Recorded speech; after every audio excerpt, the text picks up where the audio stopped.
Myself from electronics line, I would like to understand your vision in next 5 years about microelectronic components used in e-vehicle because there are not many upgradations happening in wireless technologies like on Nokia.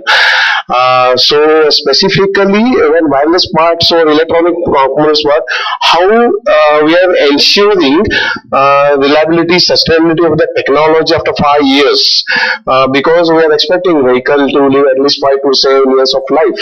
So what is your vision about this? Because that will be a major concern about the repairing cost in the long run. Thank you. Sure. So I'll step back a little from the question that you asked. What is basically an EV? An EV, if you see, typically 40% of the cost comes from the battery. The next element of an EV is going to be the power electronics and all of these electronics which go into that.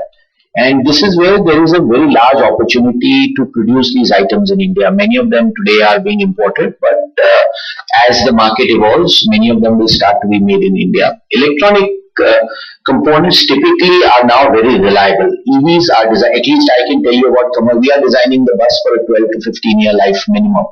And also the light commercial vehicle is 7 to 10 years. Battery technologies are now moving where you will normally get at least a 5 to 7 year first life of a battery, and then after that it goes into residual life. There are already battery technologies available in India which are claiming that they are 12 to 15 years first life. So battery technology is continuously evolving. Along with it, the electronic components are evolving.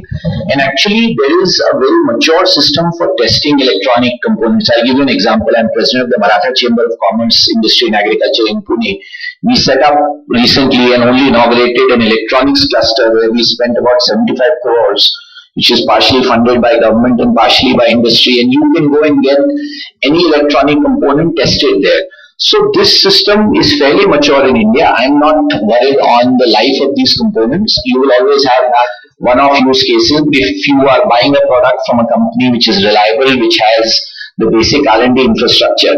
Again, I think the point which was raised earlier was very important. This is a nascent industry. For two-wheelers, at last count, there were 254 manufacturers of two-wheeler EVs in India.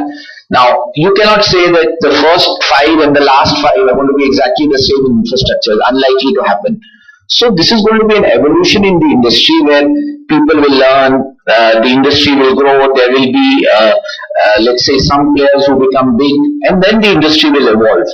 But overall, I can give you complete confidence that this industry globally is very safe, is very reliable, and in fact, the point that was made was very important. EVs have much lower number of moving parts. So, in effect, when actually you calculate the TCO, the cost of repair and servicing, which used to be actually the way that auto companies made money. You did not make money in selling vehicles, you made money in servicing. Unfortunately for us, that business is pretty much gone because there is no replacement business. What goes wrong in an EV? Almost nothing.